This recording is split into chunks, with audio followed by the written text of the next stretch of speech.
Halo guys, balik lagi dengan Efek Anime. Seperti biasanya kami akan membahas spoiler terbaru beserta prediksi ke depannya. Chapter sebelumnya kita melihat fakta yang sangat mengejutkan. Dikarenakan buah iblis dari Luffy bukanlah tipe Paramecia, melainkan tipe Mythical Zoan.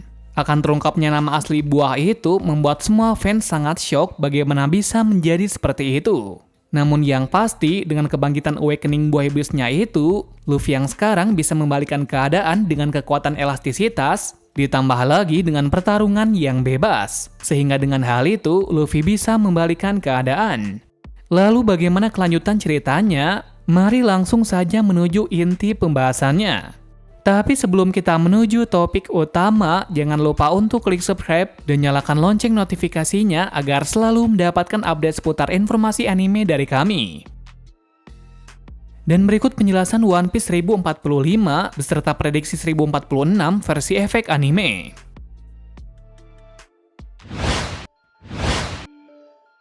Awal bab kita diperlihatkan sebuah cover kru topi jerami sedang berpesta pora karena sesuatu. Tepatnya pesta itu merayakan tentang perayaan 25 tahun One Piece berjalan. Judul dari pesta tersebut bernama Sea of Liberty atau Laut Kebebasan. Nah, apakah ada maksud lain dari cover page ini? Kami rasa tidak ada poin penting yang diperlihatkan dalam gambar ini. Namun meski begitu, masih saja ada kata-kata yang harus digarisbawahi yakni Sea of Liberty. Tapi di sini kita belum bisa memastikan apa maksud dari perkataan itu. Cerita chapter ini masih melanjutkan chapter kemarin.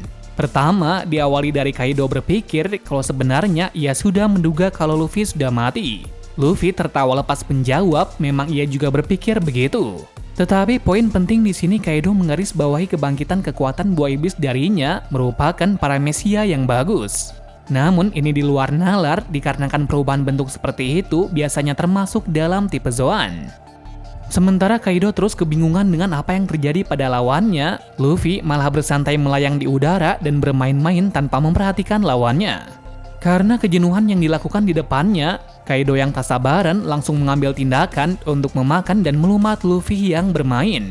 Ketika terkena gigitan tersebut, Luffy yang diganggu pun merasa marah dan mencoba melepaskan diri dari gigitan itu. Akan tetapi, meski sudah terkena gigitan itu, tetap saja Luffy tidak melawan dan membiarkan dirinya dimakan. Akibat kelakuannya itu, Kaido seperti di atas angin karena dengan mudah melihatnya. Namun dari situlah bencana dimulai, di mana secara mengejutkan, Luffy malah bermain-main dalam tubuh Kaido dengan bergerak zigzag. Tak hanya itu saja, Luffy membesarkan tubuhnya menjadi bola besar agar membuat Kaido kesakitan dari dalam. Seolah di dalam tubuhnya, dia bermain seluncuran tanpa ada gangguan sekalipun. Akibat gerakan yang begitu absurd, Kaido yang tidak bisa apa-apa hanya bisa menahan rasa sakit yang begitu dalam.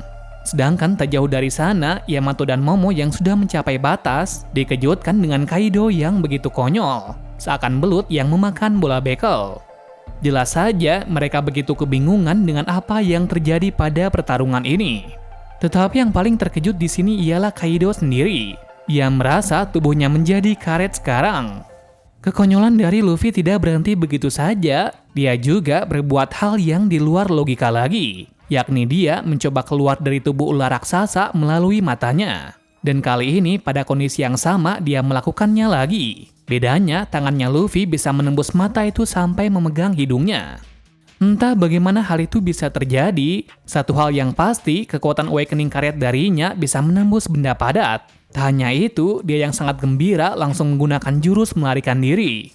Lagi-lagi kita dilihatkan kekonyolan darinya lagi, di mana dengan tubuh besarnya itu, dia meluncurkan ke langit yang penuh dengan awan. Tentunya Kaido beserta Momonosuke yang melihat keanehan kekuatannya itu lagi merasa kebingungan apa yang dilakukan selanjutnya. Nah, dikala itu diperlihatkan badai petir menyambar berulang kali. Setelah dilihat lebih detail, ternyata Luffy sedang menggunakan jurus barunya. Kali ini, Luffy menggunakan jurus Gomu Gomu no Jigen, di mana dia berubah menjadi seukuran raksasa seperti Dewa Matahari. Jelas sekali melihat Luffy yang seperti itu membuat Kaido merasa kebingungan. Namun ada celah besar di situ, yakni Kaido bisa menggigit Luffy dengan bebas. Lucunya di situ dengan bodohnya Luffy tidak menghindar dan alhasil dia terkena gigitan maut dari Kaido. Merasa tersiksa seperti itu, Luffy langsung memainkan Kaido seperti belut dan membanting Kaido dengan putaran yang sangat cepat. Tetapi sebelum mendarat ke tanah, Luffy malah terkena blast breath dari Kaido dari jarak dekat, sehingga Luffy terkena api itu sampai terpental jauh dari Onigashima. Akibatnya dia menjadi gosong menerima api itu tanpa pertahanan. Meski sudah dibuat seperti itu, lagi-lagi Luffy menggunakan gerakan konyol lagi untuk bisa mencapai Onigashima. Yang dilakukannya adalah berlari seperti supersonic dengan asap merah di belakangnya. Dari kejauhan Kaido langsung mengambil posisi untuk menyerang Luffy dengan telak. Dan dengan jurusnya itu, dia berhasil memukul kepala dari Luffy sampai tembus ke lantai bawah. Lucunya lagi, wajah dari Luffy yang ditampilkan sangat lucu dan membuat semua orang di bawah sangat terkejut. Tak hanya mereka saja, Law, Kid, Chopper, dan Otama merasa terkejut sampai matanya keluar melihat apa yang terjadi pada Luffy. Di atas Kaido berangan-angan bahwa gaya bertarung seperti ini mirip sesuatu yang ada di buku gambar anak-anak. Sebab itu dia memuji Luffy bahwa ia sudah memperlihatkan kekuatan yang menarik yang belum ia temui selama ini. Akan tetapi semua ini telah berakhir setelah ia tahu kalau Luffy sudah kehabisan tenaganya. Itu sudah terlihat dari Luffy yang sudah terbujur lemas di dekat batuan. Ketika Luffy dalam kondisi yang lemah, tiba-tiba saja warna rambutnya mulai berganti hitam dan tubuhnya mulai menyusut seolah seperti karet yang telah terbakar. Luffy berkata ia hanya kelelahan saja. Kaido menjawab manusia seperti apakah dirinya. Kenapa dia masih saja berusaha sekeras ini? Meski sekarang Kaido tampak lebih unggul, tetapi tetap saja dia sudah kelelahan setelah pertarungan sekian lama. Sehingga di sini dia mulai terlihat mencapai batasnya. Barulah waktu itu terungkap bahwa kekuatan awakening dari Luffy sangatlah membebaninya. Hal ini mengartikan bahwa kekuatannya itu hanya bertahan beberapa waktu saja. Nampaknya selang beberapa detik kemudian dilihatkan hal aneh dari diri Luffy, di mana staminanya mulai kembali lagi seperti semula setelah detak jantungnya bersuara keras dum-dum-dum. Dan inilah suara yang pernah didengar oleh Zunisha, yaitu Drum of Liberation. Setelah detak jantungnya itu bersuara, tiba-tiba saja seluruh baju dan rambutnya berubah menjadi putih. Entah apa maksud dari perubahan ke warna putih ini, yang pasti ada alasannya. Karena semua kekuatan yang digunakan oleh Luffy pastilah ada konsekuensinya. Kemudian setelah staminanya bangkit lagi, Luffy tertawa lepas sambil mengingat pengorbanan teman-temannya agar dia bisa mencapai tempat ini. Sekali lagi Kaido langsung menyerang Luffy dengan kanabo itu tepat mengenai kepala belakangnya. Dan seperti biasa dilihatkan kekonyolan dari Luffy lagi, yakni dia terlihat kesakitan namun dalam bentuk kepala penyok terkena kanabo seperti itu. Tak hanya itu saja, secara brutal Kaido juga memukulnya dengan kuat sampai membentur tanah. Kami kira Luffy akan terkapar lagi setelah terkena bugeman maut. Tetapi apa yang terjadi malah sebaliknya, yakni akibat Luffy memanipulasi tanah menjadi karet, dia terpental ke atas. Baiknya dari kejadian itu, dia mendapati celah untuk menyerang. Sekarang dia melompat ke batuan seperti katak dan bersiap-siap menyerang Kaido dengan sangat cepat. Serangan yang dilancarkan olehnya saat ini sangat brutal mengenai Kaido secara telak hingga beberapa kali. Menariknya lagi, serangannya itu bukan pukulan biasa, melainkan sudah dilapisi dengan armamen haki, conqueror haki, dan bisa mempengaruhi benda di sekitarnya. Seolah gaya bertarungnya sangat bebas dan tidak berlogika sama sekali. Walaupun sudah terkena pukulan telak seperti itu, tetap saja Kaido bersikeras menahan serangan itu. Dia juga memberitahu tidak ada orang yang bisa mengalahkanku saat ini. Tanpa merespon kata-kata dari Kaido, air panel tersebut memperlihatkan pukulan maut itu mengenai kepala dari Kaido sampai menembus tengkorak belakangnya sampai membuat Kaido terkapar ke tanah. Scene terakhir dalam panel itu terhenti dari Luffy dengan wajah yang sangat serius mengatakan kepada Kaido kalau saat ini dia merasa bersemangat, seperti mesin yang panas dan siap untuk digunakan. Nah, gimana guys tentang chapter kali ini? Apakah sama epicnya dengan chapter sebelumnya atau tidak? Yang kami suka dari chapter ini adalah terungkapnya bahwa Luffy memiliki kelemahan yang begitu fatal dikarenakan kekuatannya langsung habis ketika. Dimana jika benar begitu maka kelemahan dari Luffy untuk saat ini adalah batasan waktu sama seperti pada Gear 4. Dan biasanya jika sudah seperti itu juga akan membutuhkan waktu yang terbilang lama. Serta akibatnya pula tidak akan bangun selama kurang lebih 3 hari, sama seperti di Arc Dressrosa. Jika benar demikian, hal ini merupakan suatu hal yang sangat wajar karena dibalik munculnya kekuatan yang sangat besar, maka konsekuensi yang diterima juga semakin besar atau bahkan kematian.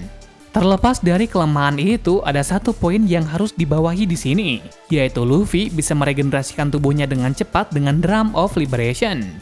Belum jelas Drum of Liberation kekuatan dari Luffy atau bukan. Satu hal yang pasti, saat jantungnya mulai berdetak seperti itu, dia bisa masuk ke mode Gear 5-nya serta pulih kembali tanpa ada satu luka sedikit pun.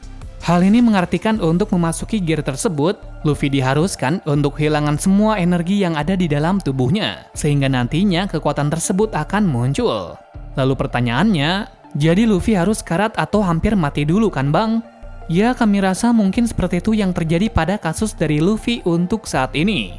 Namun kami juga belum bisa memastikan hal ini. Besar kemungkinan chapter selanjutnya akan mengulas tentang kelebihan dan kelemahan dari buah iblisnya. Mengingat di sini Kaido sudah terjatuh dan beberapa kali terkena jurus dari Luffy yang sangat random itu. Di sini kita bisa melihat nantinya Kaido belum mati, karena pada panel terakhir Luffy masih berkata bahwa ia mulai bersemangat. Jadi, kata dijatuhkan di panel itu hanya menggambarkan bahwa Luffy sekarang bisa menjatuhkan Kaido dengan kekuatannya sendiri. Pada chapter 1046 nanti juga terungkap kenapa bisa tangan Luffy menembus bagian tubuh dari Kaido. Seharusnya tipe Zoan atau Paramecia tidak bisa melakukan jurus yang seperti itu. Biasanya yang bisa melakukan penyerangan semacam itu adalah buah iblis tipe Logia. Contohnya ada banyak sekali. Kita ambilkan pertarungan dari Sabo dan Burgess, di mana untuk mengakhiri Burgess, Sabo mengeluarkan pukulan Hiken-nya sampai menembus tubuh dari Burgess. Dalam pertarungan itu kita juga melihat fakta bahwa Burgess masih hidup dan mengintai di Baltigo hingga sampai menghancurkan markas pasukan revolusi dengan dibantu anak buah lainnya. Jadi benar adanya jika nantinya Kaido pasti akan bangkit lagi dan melanjutkan pertarungan. Barulah di situ pertarungan sesungguhnya akan dimulai. Selain dari itu, kita masih dibingungkan dengan berubahnya warna rambut Luffy menjadi putih. Lalu apa sebenarnya perubahan warna itu? Dan akankah ada kekuatan baru lagi selain dari panel terakhir? Kita nantikan saja pada panel selanjutnya. Terima kasih sudah menonton video ini dan sampai jumpa di video selanjutnya.